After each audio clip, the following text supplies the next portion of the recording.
On today's episode of Rich People Who Rich Right, let's talk about Rich People Who Rich Right Stylist Edition. We have some very serious business to talk about. Fashion business, that is. And that is finally taking the time to appreciate the styling genius that is Ariana Grande styled by Mimi Cottrell.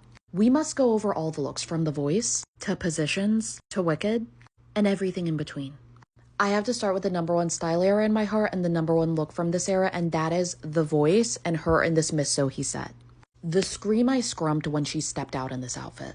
It was unlike anything I'd ever seen. And then the scream continued for this one. The number one bone that I have to pick with this era is the lack of high quality photos for some of these outfits.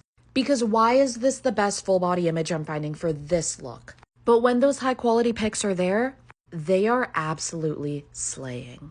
When I say I feel that Ariana Grande and Mimi Cottrell are an underrated style duo, what I mean by that is, oftentimes when we think of fashion, we think of the greats like Law Roach and Zendaya, Cardi B and Colin Carter, even Victoria Monet and Colin Carter.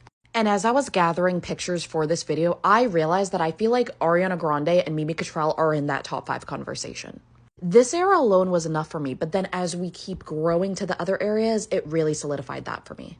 But this Voice era will always be number one in my heart. I'm still devastated that we didn't get more promo in this look. And beyond the clothes, it was everything. It was the hair, the makeup. This is one of my fave pics of her ever. What a massive serve. And I'll never be over it. Okay, time to move backwards to Positions. I will never forgive you guys for the hate that she got during this era. It's just now that people are finally hopping on the Positions train. And I've been boarded on this train because prior to Eternal Sunshine, this, in my opinion, was her best work. And that is coming from someone who's been here since 2013. I loved Positions. The looks alone were enough to sell me. But the music, it spoke to me. And don't even get me started on the Vivo performance looks. Before we move on to Wicked and Eternal Sunshine, I have to address this little in-between moment, which was her performance look for Mariah Carey.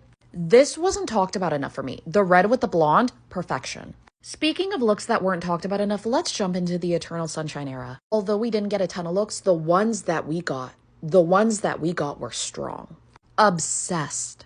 Obsessed. Speaking of obsessed, I have to jump back in time again for the Savior Tears performance look because, excuse me,